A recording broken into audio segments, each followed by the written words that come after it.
मित्रांनो, टायटलमध्ये पाहिल्याप्रमाणे आज जर हा व्हिडिओ तुम्ही बघत असाल ना, तर आज तुमची तुमच्या स्वतःशी ओळख होणार आहे. आणि हे मी फार जबाबदारीने बोलतोय. आणि हे तुमच्या समोर बोलण्यासाठी मी भूतकाळामध्ये कुठल्या यज्ञामधनं गेलोय हे माझं मला माहिती आहे. पण हा विषय आजच तुमच्या समोर मांडण्याचं काहीतरी एक विशेष कारण पण आहे. आणि ते कारण आणि त्याच्या मागचा विचार काय हा ह्या व्हिडिओमध्ये मांडायचा मी प्रयत्न करणार. तर मित्रांनो, आजचा हा व्हिडिओ नक्की बघा. आणि माझं चॅनल जर तुम्ही सबस्क्राईब केलं नसेल तर आत्ताच सबस्क्राईब करा. खाली सबस्क्राईबचं बटन असतं, ते दाबायला पैसे पडत नाहीत, पण त्याच्यामुळे भविष्यामध्ये माझे जे काही व्हिडिओ येतील मी करेल ते तुमच्या समोर तुम्हाला त्याचे नोटिफिकेशन्स मिळतील. आणि ते अशासाठी तुम्हाला बघणं गरजेचं आहे की मी माझा जो विचार आहे हा चॅनल सुरू करण्यामागचा तो आहे की व्यावहारिक आणि भौतिक जगामध्ये आपल्याला अध्यात्म समजून घेऊन ते ह्या युगामध्ये कसं वापरता येऊ शकतं आपल्याला, हे मांडण्याचा माझ्या ह्या चॅनलच्या माध्यमाने विचार आहे. म्हणजे हे माझं प्रयोजन आहे किंबहुना. तर त्यामुळे माझ्या चॅनल सबस्क्राईब करा, हा व्हिडिओ लाईक करा आणि तुमच्या जास्तीत जास्त मित्रांपर्यंत हा शेअर करा. आणि तुम्हाला जर का हाईपचा ऑप्शन आला असेल तर व्हिडिओला हाईप नक्की करा. तर नमस्कार मित्रांनो, जय श्री स्वामी समर्थ. मित्रांनो, परवा रात्री मी असंच मोबाईलवरती सर्फिंग करत बसलो होतो. आणि सर्फिंग करता करता त्या गुगल वरती मला असंच एक बातमी म्हणा किंवा एक रिपोर्ट मला बघायला मिळाला. आणि तो एका युनिव्हर्सिटीने केला होता, म्हणजे तो एक रिसर्च केला होता. त्या रिसर्चमध्ये त्यांचं असं म्हणणं होतं की, अर्थात अमेरिकन युनिव्हर्सिटीनेच केला होता कारण तिथंच हे सगळे प्रॉब्लेम्स आहेत. तर त्यांचं असं म्हणणं होतं की लोक त्यांच्या देशामध्ये जे क्रॉनिक सायकोलॉजिकल डिझीज जे आहेत त्याचं प्रमाण वाढलंय. त्याला आपण म्हणू की मानसिक आजार, याचं प्रमाण खूप जास्ती वाढलंय. आणि लोक खूप जास्ती हायपर ऍक्टिव्ह झाली. म्हणजे लोक त्या विशिष्ट परिस्थितीमध्ये काहीही करतात. म्हणजे बेछूट गोळीबार करतात किंवा असं विचित्र काहीतरी वागायला लागतात किंवा काही, म्हणजे त्यांच्या स्वतःच्या कुठल्याही भावनांवरती नियंत्रण राहत नाही. आणि त्याच्यामध्ये त्यांचं असं म्हणणं होतं की जीवनशैली जी आहे ती ह्या गोष्टी मागचं सगळ्यात महत्वाचं कारण आहे. आणि ही जीवनशैली जी आहे, ही जीवनशैली अशी का घडते आहे हे ते अजून त्याच्यावरती अभ्यास करतायत. पण तुम्हाला मी एक गोष्ट सांगू का, की आपण भारतीय आहोत ना, आपल्याकडे आपलं ते हरणाच्या बेंबीत कशी कस्तुरी असते आणि ते वास कुठून येते ते शोधत फिरत असतो, तसं आपलं झालेलं आहे. कारण त्यांना हे शोधावं लागतं किंवा अजून त्यांना त्याच्यावरती रिसर्च करावा लागेल. पण आपल्याकडं आयता किंबहुना आपल्याकडे हा रिसर्च कितीतरी वर्षांपूर्वी आपल्या वेदांमध्ये आणि उपनिषदांमध्ये सांगून ठेवलेला आहे. आणि त्यांचं त्या गोष्टी अशा आहेत की मूळ याच्या मागचं जे मी स्वतः हे केलं किंवा माझ्याबरोबर सुद्धा हे गोष्ट घडली होती की जेव्हा माणूस मानसिकदृष्ट्या हतबल किंवा मानसिकदृष्ट्या आपण त्याला असं म्हणू की इम्बॅलन्स का होतो, तर त्याच्या मागचं सगळ्यात महत्वाचं कारण काय असतं की त्याला स्वतः कोण आहोत आपण हे माहीत नसतं. म्हणजे आपल्या स्वतःशीच ओळख झालेली नसते किंवा आपण आपल्या स्वतःलाच नीटसं समजून घेतलेलं नसतं. म्हणून आपल्याला हे सगळ्या अडचणी आपल्या आयुष्यात निर्माण होतात. तर याचं असं आहे माहिती का की माणसाचे दोन स्व आहेत. म्हणजे माणूस जो आहे ना, याचे दोन मी आहेत. एक जो मी आहे ना तो सर्वव्यापी आहे. म्हणजे त्याला कुठल्याही बंधनं नाहीत किंवा त्याला कुठल्याही प्रकारच्या कसल्याही, त्याला आपण असं म्हणू की त्याला काही असे बाइंडिंग्स किंवा असे कुठलेही त्याला रोखून धरणारी अशी शक्ती नाही. तो सर्वव्यापी आहे, तो मुक्त आहे सर्वस्वी. असा एक मी आहे. आणि दुसरा मी आहे क्षुद्र मी. क्षुद्र मी म्हणजे ज्या क्षुद्र मी मध्ये आज आपण अडकून बसलोय तो आहे क्षुद्र मी. क्षुद्र मी म्हणजे मी स्वतः किंवा मी एक व्यक्ती किंवा मी स्वतः एक जे काही आहे मी, तो आता माझा स्वार्थी मी, त्याला आपण असं म्हणू शकतो हवं तर. की त्या मी मध्ये आपण आता सगळे जे अडकलेलो आहोत ना, तो ह्या क्षुद्र मी मध्ये, म्हणजे आपल्याला स्वतः हा मी जो आहे हा आपल्याला प्रसूत करायचा आहे किंवा आपल्याला हा जो क्षुद्र मी आहे ना हा सगळीकडे आपल्याला दाखवायचा आहे. आणि ह्या दाखवण्याच्या नादामध्ये आपण आपल्या स्वतःला अतिशय विस्कळीत करून घेतो. म्हणजे आपण पसरून घेतो स्वतःला, आपलं व्यक्तित्व किंवा आपल्याला आपल्या स्वतःवरचं नियंत्रण जे आहे ना, हे नियंत्रण आपण घालून बसतो. आणि आपलं होतं असं की आनंदामध्ये आपल्याला कशाचीही पर्वा राहत नाही. म्हणजे आपण जेव्हा एका विशिष्ट परिस्थितीमध्ये आपल्याला आपल्याला दुःख जेव्हा राहत नाही किंवा आपण खूप जास्त आनंद असतो, आपण यशामध्ये असतो किंवा कशामध्ये किंवा आपण काहीतरी जेव्हा एखादी गोष्ट साध्य किंवा सिद्ध करून दाखवतो, तेव्हा आपण असे उरळून जातो की आपल्याला कशाचीच पर्वा राहत नाही. ही एक अवस्था असते. किंवा ह्या अवस्थेमधून जेव्हा कारण आपलं जीवन आहे, ह्या जीवनामध्ये सगळ्या गोष्टी असतात. म्हणजे जसं यश आहे तसं अपयशही आहेच. म्हणजे अर्थात कुठली परिस्थिती ही चिरकाळ टिकून राहत नाही. प्रत्येक गोष्टीला एक एक बाजू असते. म्हणजे अर्थात ती असं आहे की सूर्य जर का उगवतो तर तो मावळतोय, दिवस आहे तर अंधारही आहे. तसंच जीवनाचं पण आहे की आपण ज्या क्षणी त्या एका उंचीपर्यंत पोहोचतो, एकतर आपण इथं असतो किंवा आपण इथं असतो. म्हणजे हा आपली एक मोठी अडचण आहे. आणि जेव्हा आपण इथून इथं येतो तेव्हा मग आपण पूर्णपणे तुटून गेलेलो असतो. आणि तुटून गेलेलो म्हणजे काय की हे सुद्धा परत असं आहे की हा सगळा आपल्या भावनांचा खेळ आहे. कारण काय होतं माहिती का की स्पर्धा, अतिशय जीवघेणी स्पर्धा आणि भौतिकवाद, त्या भौतिकवादामध्ये आपल्या ज्या प्रायोरिटीज आहेत किंवा आपल्या ज्या म्हणजे त्याला आपण असं म्हणू, प्रायोरिटीज म्हणता येईल त्याला. प्रायोरिटी म्हणजे आपली जी त्याला आपण काय म्हणू, हा प्रायोरिटीज म्हणता येईल. आपली जी अचीव करण्याची किंवा आपली जी काही एक आदर्शाची जी व्याख्या आहे ती पूर्णपणे पूर्णपणे वेगळीच आहे. म्हणजे आपल्याला सुख म्हणजे काय, आपण विषय वस्तूमध्ये शोधतो.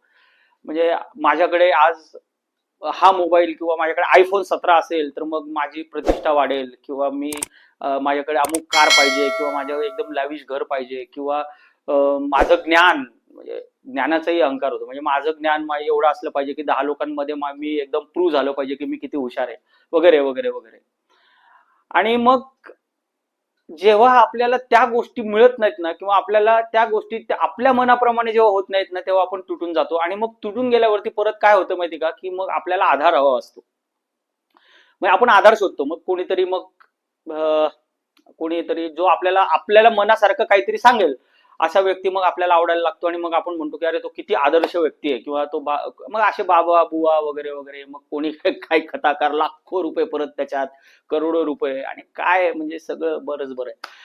परत मग ते लोक, तो आदर्शवाद आपल्याला त्यांच्याकडनं हवा असतो की त्यांनी, आपण कसंही राहिलं तरी चालेल पण त्यांनी आदर्श राहिलं पाहिजे. आणि जर खट्ट कुठं तुमची जी त्याच्याबद्दलची आदर्शाची व्याख्या असते त्याच्यापासून तो थोडा भरकटला की मग तो म्हणतो तो फाजील माणूस आहे, काहीतरी उगाच. मग अशी लोक जेवढ्या लवकर आपण त्यांना वरती चढवतो ना, तेवढ्याच लवकर आपण त्यांना खाली पाडतो.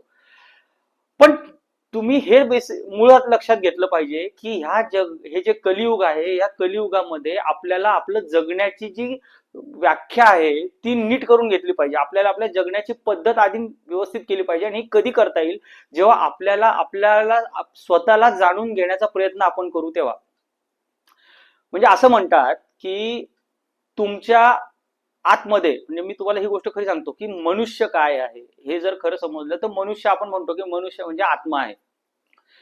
तर आत्मा म्हणजे काय, आत्मा ही ऊर्जा आहे. आपण एक ऊर्जा आहोत मित्रांनो. आपण या पृथ्वीवरती जशी जी ऊर्जा आहे ती ऊर्जा, आणि ऊर्जेचा अजून एक परत हा नियम आहे की ती कधीही तयार करता येत नाही किंवा कधीही नष्ट करता येत. म्हणून आपल्या याच्यामध्ये पुनर्जन्माचा कन्सेप्ट जो आहे तो का आहे, त्याचं कारण आहे की ही जी ऊर्जा आहे, हा जो आत्मा आहे, हा कधीही नष्ट होत नाही किंवा हा कधी तयार होत नाही. याच्यातून त्याच्यातून याच्यात असा त्याचा प्रवास चालू असतो. म्हणून असं म्हणतात की मागच्या जन्मीची पुण्य किंवा मागच्या जन्मीची पाप आणि मग ती ह्या जन्मात फेडायला लागतात. हे बघा, हे जरी तुम्हाला आज खुळसट वाटत असेल ना, तरी याच्यामध्ये तथ्य का आहे माहिती का? तथ्य अशासाठी आहे की हा सगळा खेळ ऊर्जेचा आहे. तुम्ही कोणी ना कोणी होतात, तुम्ही कुठल्या ना कुठल्या रूपात होतात, आणि त्याच एक दुसरं स्वरूप म्हणजे आज जे तुमचं अस्तित्व आहे ते आहे. आणि आपण जेव्हा हे अतिशय खोलात समजून घेऊ ना, किंवा आपल्याला हे आधी समजलं पाहिजे की आपण एक असं आहोत, म्हणजे एक अशी ऊर्जा आहोत, किंवा आपण एक असं एक त्याला असं म्हणू की असं एक स्थान आहोत की ज्याची शक्ती असीम आहे.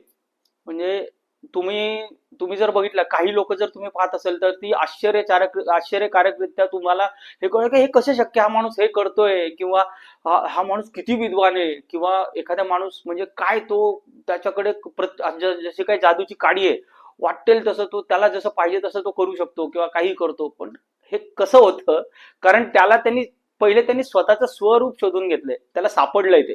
म्हणजे जेवढ्या प्रमाणात आपल्याला ते सापडेल तेवढ्या प्रमाणामध्ये आपण यशस्वी किंवा अपयशी ठरू.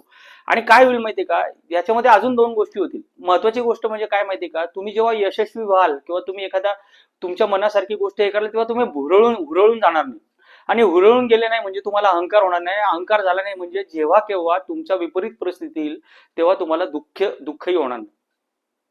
आणि दुःख हे जे आहे, ह्याला जर का आपण अतिशय आत्मकेंद्रित होऊन जर ह्या दुःखाचा विचार केला ना मित्रांनो, तर दुःखामध्ये जे शिकायला मिळतं ना, हे ह्याची सीमा म्हणजे याला काही सीमा नाही. कारण त्यावेळेस जे मिळालेलं ज्ञान असतं ना, ते तुम्हाला तुमच्या आयुष्याचा अशा उच्चतम बिंदूवरती घेऊन जातं की तिथून परत आणि तुम्ही खाली आणणं तुम्हाला कोणी आणू शकत नाही.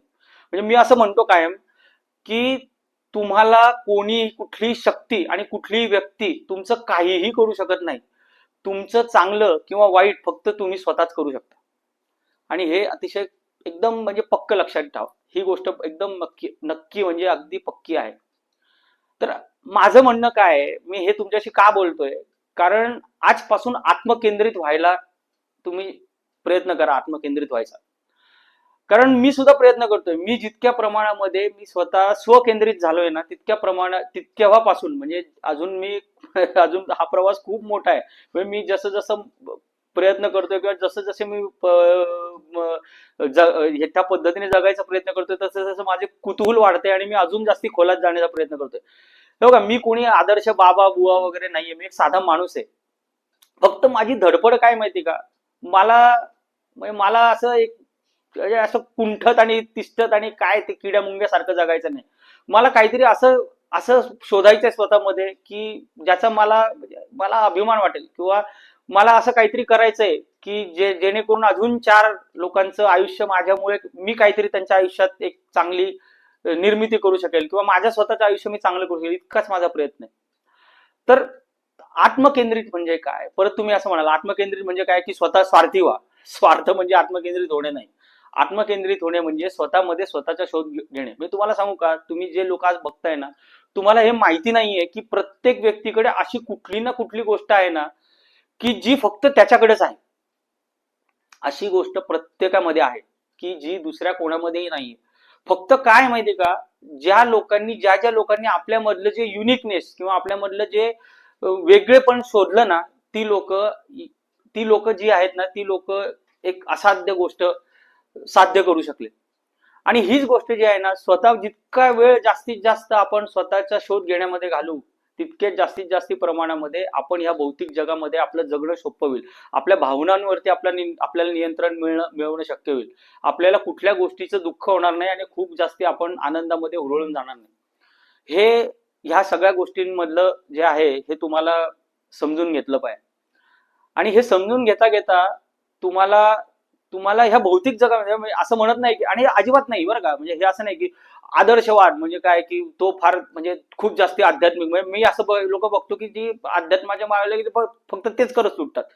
म्हणजे काय, तर मग ते काय कुठलं तरी काहीतरी करत राहायचं, म्हणजे काय, अहो कर्म करणे हेच या युगातलं सगळ्यात महत्वाची गोष्ट आहे. जे आपल्या गीतेमध्ये सुद्धा कर्म करणे, आपल्याला कर्म नाही चुकणार. आपल्याला या जगामध्ये राहायचंय म्हटल्यावरती आपल्याला कर्म हे केलीच पाहिजेत. त्यामुळे तुम्ही पूर्ण म्हणजे आपण कसं होतो की जेव्हा आपल्याला दुःख होतं तेव्हा आपण पूर्ण त्या आदर्शवादासाठी किंवा त्या आध्यात्मिकतेसाठी भरकटत जातो, किंवा मग आपण कशालाच मानत नाही, ही आपल्या व्यथा होऊन बसली. तर तसं करायची गरज नाही. अध्यात्म म्हणजे काय, की अध्यात्म म्हणजे स्वतःचा विकास, स्वतःचा शोध, स्व म्हणजे आपल्या आत्म्याचा शोध, आपल्या त्या असीम शक्तीचा शोध आपल्यातून घेऊन आपण त्या समाजाला सुदृढ करणे, किंवा आपल्या समाजामध्ये आपलं स्थान नक्की करणे, किंवा आपल्या आयुष्याचं उद्दिष्ट शोधणे, हे आहे अध्यात्म. आणि परमेश्वर ही अशी अशी गतिमान जी ऊर्जा आहे, त्या ऊर्जेचा आपण एक भाग आहोत. आणि ती उच्चतम परमबिंदू म्हणजे तो परमेश्वर. तुम्ही त्याला काहीही नाव द्या. ही माझ्या मते तरी हे परमेश्वर आहे. जिथं अहंकार, आपला जो शूद्र स्व आहे तो जिथं गळून पडतो, ते स्वरूप म्हणजे परमेश्वर.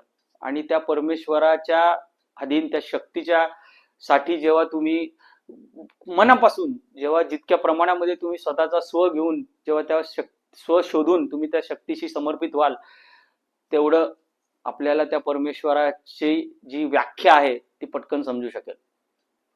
तर मित्रांनो, आजच्या या व्हिडिओमध्ये मला जे सांगायचं होतं ते मी म्हणजे कितपत तुमच्यापर्यंत पोहोचेल किंवा काय मला माहित नाही. मला जे वाटलं किंवा मला जे सुचलं किंवा जे काही मी वाचलं किंवा जे काही मी अभ्यास केला आतापर्यंत, त्याच्यामधला हे जे आहे हे ते परवाच्या त्या एका घटनेमुळे, तेव्हा पेपरमुळे मला ते तुमच्या समोर मांडावंसं वाटलं. तर मित्रांनो, तुम्हाला व्हिडिओ कसा वाटला ते कमेंटमध्ये मला नक्की सांगा.